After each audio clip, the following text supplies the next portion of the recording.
और अजय मिश्रा जी हमारे साथ खुद इस वक्त जुड़ गए हैं, केंद्रीय गृह राज्य मंत्री। मंत्री जी बहुत बहुत स्वागत है आपका सर इंडिया वॉइस पर। जी जी सर आपके इलाके में आपके कार्यक्रम में बड़ा बवाल हुआ है, आप ही से जानना चाहते हैं क्या फिलहाल हालात है वहां पर। कहा जा रहा है कि किसानों के 3 जो कार्यकर्ता हैं जो प्रदर्शन, उनकी मौत हो गई है। ऐसा है, वैसा भी ये कार्यक्रम हम लोगों के यहाँ बहुत लंबे समय से होता है जी। ये हमारे पिताजी की स्मृति में एक कार्यक्रम होता था जिसमें माननीय मुख्यमंत्री जी मुख्य अतिथि के तौर पर आने वाले थे। जी। किसानों ने एक विरोध प्रदर्शन करने के लिए जी। उन्होंने वहां पर किया था, लेकिन उनका कहना था शांतिपूर्ण होगा, तो ऐसी किसी तरह की कोई बात नहीं थी। लेकिन जब ये रिसीव करने के लिए कुछ कार्यकर्ता जा रहे थे तो किसानों के बीच में ही कुछ अराजक शख्स होंगे, उन्होंने वहां पर उस गाड़ी पर पथराव किया, 2 गाड़ियों को फूंक दिया और उसी एक्सीडेंट में हमारे 4 कार्यकर्ताओं की जान भी गई।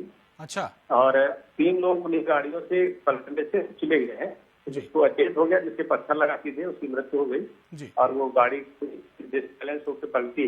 इसमें कुछ लोग किसानों के साथ जो ही रहे होंगे, धरना प्रदर्शन स्थल पर रुका हुआ है और कुछ कैजुअलिटी हमारे कार्यकर्ताओं की हुई है, इसकी अभी तक जानकारी मिल रही है। लेकिन अजय जी इतना बड़ा कार्यक्रम था, डिप्टी सीएम आने वाले थे, क्या इस बात को लेकर पूरी प्रशासन की तरफ से तैयारी नहीं थी क्या? नहीं, बिल्कुल ठीक व्यवस्था थी, लेकिन और ठीक चल रहा था। सुबह 11 बजे से कार्यक्रम चल रहा था जी, कोई घटना नहीं थी और सब कुछ ठीक था। लेकिन बीच में कुछ जब ये रिसीविंग करने के लिए जा रहे थे तो कुछ लोगों ने पत्थरबाजी की जी। जो धरने पर बैठे हुए लोग थे, उसी में इस तरह की दुर्घटना हुई। लेकिन सर जब जो उनके हेलीपैड पे किसानों ने कब्जा कर लिया था तो उसके बाद से माना जा रहा है कि मामला बड़ा हो गया, गंभीर हो गया है, तो उसको लेकर ने आपने क्यों नहीं और पुलिस अधिकारियों को, फोर्स को वहां पे मंगवाया, क्योंकि मामला उसी समय से गंभीर होता जा रहा था। नहीं, वहाँ ऐसी स्थिति नहीं थी, वो सड़क के किनारे लोग थे, सारे लोग आ जा रहे थे जी। ये अचानक से इस तरह की घटना, उन लोगों ने पत्थरबाजी की उन गाड़ियों पे जो रिसीव करने गई थी। हम लोगों का तो रूट डाइवर्ट कर दिया था, तो हम दूसरे रूप से कार्यक्रम स्थल पर पहुंच गए। अच्छा। और इसमें सर अब आपके बेटे का नाम आ रहा है कि वो गाड़ी में जा रहे थे। नहीं, वो झूठ बोल रहे हैं जी, गाड़ी हमारी थी। हाँ, वो इस तरह की झूठ बात बोल रहे हैं। एक गाड़ी हमारी फूंक दी है उन्होंने, जो रिसीव करने के लिए कार्यकर्ता लेके जा रहे थे, और एक कोई दूसरी गाड़ी भी उन्होंने फूंक दी। तो मतलब आप इन खबरों का खंडन करते हैं कि उस गाड़ी में आशीष नहीं थे? 100% हमारा जो लड़का था वो कार्यक्रम स्थल में था, वहां पर बाकायदा एसडीएम, पुलिस और हजारों लोग उस कार्यक्रम को देख रहे थे। उसकी रिकॉर्डिंग है बाकायदा, पूरे दिन की रिकॉर्डिंग है। उनका जाने का प्रश्न ही नहीं उठता था जब कार्यक्रम चल रहा था।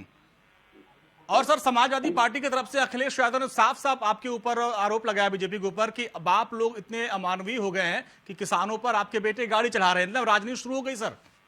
अब ये देखिए, वो राजनीति कर रहे हैं। मैं उनको बता देना चाहता हूं कि अगर वो ये जानना चाहते हैं मेरे बेटे के विषय में, यहाँ के सीएम, प्रशासन और हजारों लोग थे, एक नहीं हजारों लोग ग्रामीण थे जिनके सामने वो लगातार उपस्थित थे। कई ऐसे फोटोग्राफ होंगे, वीडियो होंगे, आजकल तो सब ये आम बात है जी। अगर वहां पर होने का प्रश्न नहीं, वहां पर तो वो थे ही नहीं। अगर वो होते तो ये लोग सकता उनको भी मार जैसी स्थिति है। अच्छा, अब सर जो खबर आ रही है कि जो किसान सर शव को लेकर सड़क पर बैठ गए हैं और विरोध कर रहे हैं, तो आप किसानों को इंडिया वॉइस के जरिए कोई संदेश देना चाहते हैं? इंडिया वॉइस के माध्यम से आप क्या संदेश देना चाहते हैं? किसान है, हमारे भाई हैं, हम किसानों के साथ हैं और भारतीय जनता पार्टी सदैव किसानों के हित में काम करती है। जो हम कानून भी लाए हैं वो भी किसानों के हित में है। अटल जी का चाहे किसान क्रेडिट कार्ड लाना हो, मोदी जी के प्रयास हो, और आगे भी कभी भी भारतीय किसानों की विरोधी हो ही नहीं सकती जी। एक आपके बयान से सर खबर है कि आपके बयान से वो काफी आहत थे कि भाई जो काले झंडे दिखाए गए थे, आपने कहा कि मेरा अतीत पता कर लो, कि मैं सांसद मंत्री नहीं हूं, मैं चुनौती स्वीकार करता हूं। इससे भी काफी किसान आहत बताए जा रहे हैं। मैंने उन लोगों के लिए, किसानों के लिए उसमें बात नहीं थी। उससे एक दिन पहले कुछ लोगों ने वहां पर बैनर वगैरह जो लगे थे उनको फाड़ दिया था और ये सब बातें कही थी। तो मैंने उनको यही कहा था कि देखिए, मैं जमीन से जुड़ा व्यक्ति हूँ और लगातार हम लोगों के बीच में रहकर राजनीति करते हैं। लोग हमारे विषय में खूब अच्छी तरह से जानते हैं। आप मेरे विषय में पता कर लीजिए, मेरा इतिहास पता कर लीजिए। मैं जिला पंचायत से लेकर के विधायक और सांसद बना हूँ, लोगों के बीच में रहकर लोगों के लिए काम करके बना हूँ। इससे विरोधी नहीं हो सकता। और ऐसे जो अराजक तत्व है वो किसानों की आड़ लेना बंद करें, ये मैंने कहा जी।